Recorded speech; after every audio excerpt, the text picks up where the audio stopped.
Hello everyone, welcome back to chemistry class. In the last lecture, we have studied about Bohr's model, where we have studied that electrons are filled in discrete levels and they do not radiate energy while revolving around the nucleus.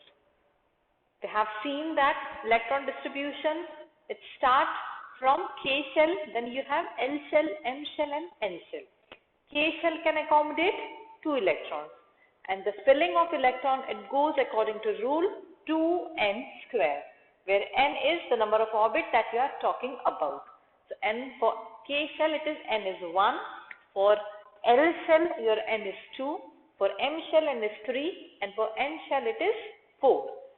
Then by this rule you can see K shell can accommodate maximum 2 electrons. L shell can accommodate maximum 8 electrons. Similarly, M shell 18 electrons and N shell 32 electrons. One more thing, first inner shell is filled, then only you can go to higher shells. It is not like that you can fill directly L shell.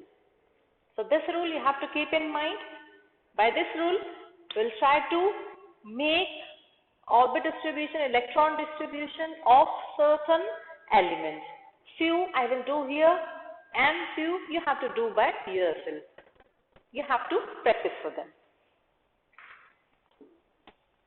Now here on the board I have written few elements and this is their atomic number. This is their symbols, chemical symbols, and this is atomic number. Now what is atomic number? Atomic number is number of electrons or protons inside the atom. Number of electrons and protons is always equal. So when I am writing atomic number 1, that means you have 1 electron and 1 proton inside the atom. When you talk about atomic mass, it is the mass of proton plus it is the neutron and proton. Here we are only talking about atomic number, that is giving you number of electrons and protons present in the atom.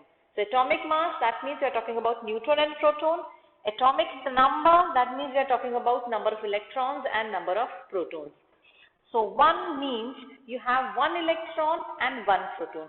Now because now we are doing only electron distribution, so this number, the atomic number, is here representing number of electrons present in these elements. Okay. So starting with hydrogen, it has 1 electron. So it will fill first K shell. K shell can accommodate maximum 2 electrons, so 1 it will go here. So now we will make shell distribution.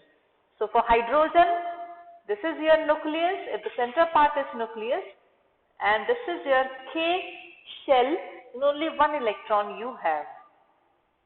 So this is your shell distribution of hydrogen. Here you have proton and 1 electron revolving around. Now coming to second element. Second element is helium, that I have not written here, I have directly written lithium. Symbol is Li, atomic number is 3, that means it has 3 electrons and 3 protons. So out of 3, 2 will go here in the K shell. Remaining 1, it will go in the L shell. Now you have to draw shell structure for lithium. So for lithium, so this is your center part, or I can do one thing. Center part I will draw with red. So this is your center part, and then that is nucleus. Then first is your K shell. So 2 electrons, 1 here, 1 here. And then you have L shell, 1 electrons. So this is your shell distribution of lithium. Now boron. Chemical symbol is B. Atomic number 5, that means you have 5 electrons. Okay, so we'll draw for boron, that is B. In the center part, what you have is nucleus. Okay, first we will fill this. So 2 will come here. So now remaining is 3. So 3 will come here. So 2, 3. So in the K shell, you have 2 electrons. In the L shell, 1, 2, 3. Done. Now coming to nitrogen. Chemical symbol is N. Atomic number is 7. That means 7 electrons. So 2 will fill here. Remaining is 5. So 5 will come here. So same for this now. We'll draw for nitrogen. So in the center part, what you have is nucleus revolving around K shell, 2 electrons. Then you have L shell, 1, 2, 3, 4, 5 electrons. Okay. Now the next element is your fluorine. Chemical symbol is F. Atomic number is 9. So 9 means 2 will come here. So remaining is 7. So 7 will come. L can accommodate, this red color is number of electrons that can accommodated by this shell. So L can accommodate 8 electrons. So 7. So it can easily accommodate 7 electrons. Now let's draw for this fluorine. So this is your center nucleus part. So in the K shell 2, and then in the L shell 7. So 1, 2, 3, 4, 5, 6 and 7. The next one is sodium, which has 11 atomic number. That means 11 electrons. So 2, it will come here. 9, out of 9, 8 will accommodate in this. Now 1, it will go in M shell. So now for the sodium, Na, here is your nucleus.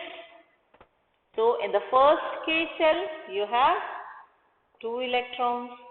The next L shell, 8, 1, 2, 3, 4, 5, 6, 7 and 8.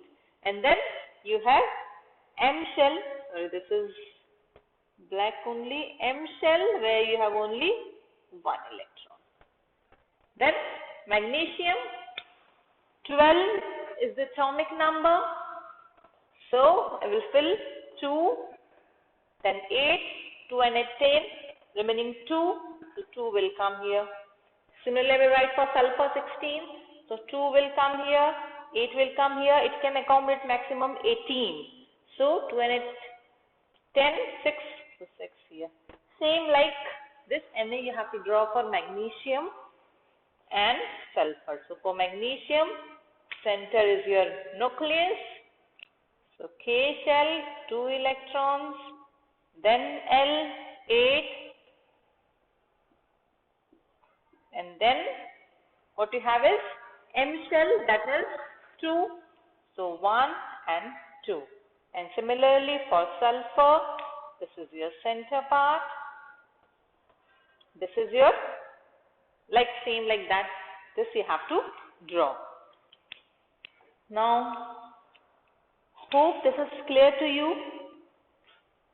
Remaining elements which are left in between, you try to draw cell distribution for them. Atomic number you can take from the table given in the NCERT book. Draw them in your notebook. More practice you will do to draw them, then only you will understand this concept. And this atomic number also you have to learn. Okay, this periodic table, more you will use, more it is easy for you to learn them. Okay. In the next class, with the help of this table, we'll see with the help of this table how valency can be defined. So before that valency part, please see this shell distribution and periodic table. Thank you.